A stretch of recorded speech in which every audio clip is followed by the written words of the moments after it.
If you want to continue to follow our adventure, click subscribe. So you don't miss anything, click the bell notification. Full House on the Road subscribers and followers. I am asked all the time, why don't we go west? Right now we're in South Dakota, and I think a lot of people are considering this west. We live in Missouri. That was our home state, so we visited my mother and Carolyn's daughter. And so we thought we would head north. It's kind of northwest, but not really west, so we considered it north. But anyway, a lot of people thought we were, heading west because we made it to South Dakota. And in our mind, we're in no hurry to go west. The only thing I think we really want to see in the west is the Grand Canyon and the state of Washington. It's pretty much where we've always wanted to see. I lived in Washington when I was in the military, so I've always wanted to show Carolyn Washington. And all my life I've wanted to see the Grand Canyon, but I'm not in a real big hurry to do any of this. I've done a lot of research on going west, and it just isn't something that we think we're ready for or prepared for.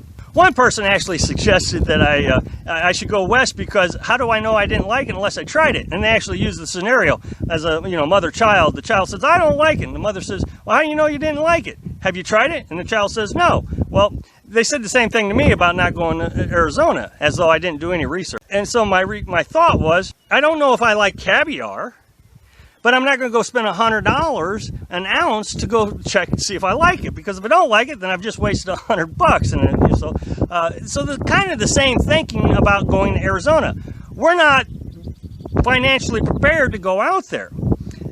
All my research has told me that, yeah, we should go out west because of this scenario or that scenario. It's pretty, it's warmer in the winter, cooler in the summer. You hear all kinds of reasons why you go out there. But as soon as someone says you should go out there, then they tell you a reason why there'd be a problem.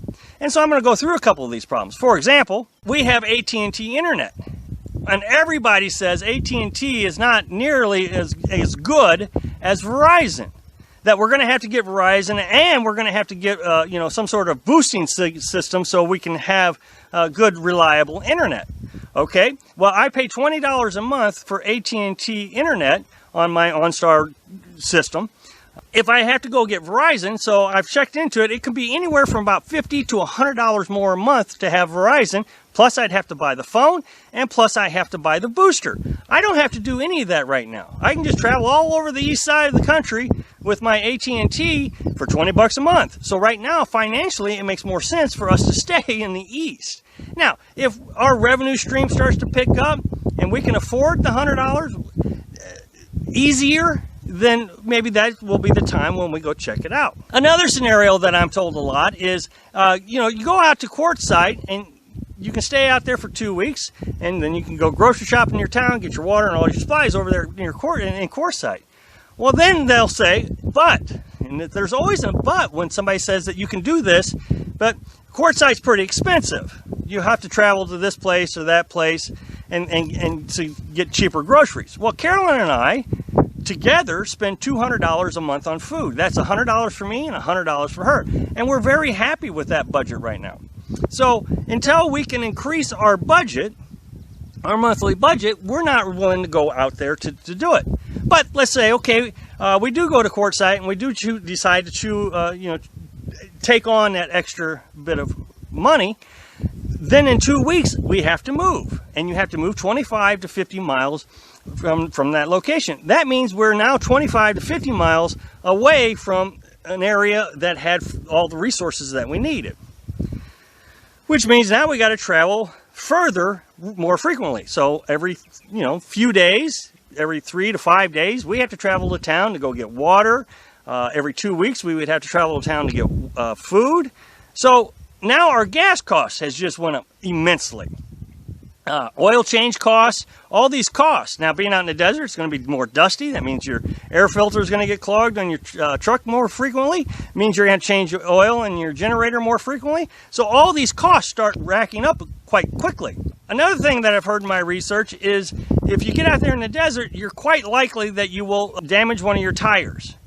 Well, there's another cost. I have not damaged one tire the entire time. Knock on wood. I don't, hope I don't jinx myself. But so far, we have not damaged one tire being out here on the east. That does it so I don't have to, do mountain climbing with my two-wheel drive pickup truck, which is another thing. I have a two-wheel drive pickup truck, and a lot of people will suggest, well, you need four-wheel drive. Even here in South Dakota, a lot of the free campsites say you need four-wheel drive. Well, over in the east, we have never had the need to have a four-wheel drive.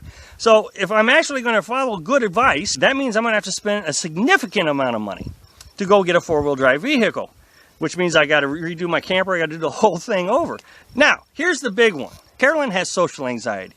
So she really likes to try to be reclusive and get away from people. That was part of her reasoning for coming out here, was so she didn't have to deal with her mental disability. She could just be herself and be happy and not have to try to overcome this mental disability all the time. Well, every time somebody says go west, they say, well, you never run into people when you're in the west.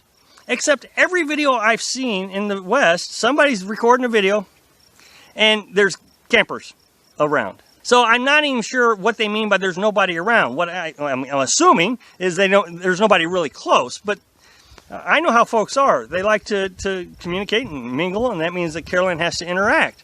And Carolyn doesn't want to interact. Now, all of that being said, let's say we do go to Quartzsite. Let's just say we go to Quartzsite for the winter. I saw videos of Quartzsite during the January events. The place was packed. Stop and go traffic. Stop and go traffic. Stop and go traffic. Well, for a place that doesn't have anybody, that place sure was full. So I'm not even sure how they can say there's nobody out there when you go to town and there's tons of people. We spent the winter over in Apalachicola National Forest in Florida, and we went to shopping in a little town called Carabel. There was nobody there. You go to the store, and there might be 5 people in the store. Traffic was always easy to get through. You could walk right up to the beach. It was perfect.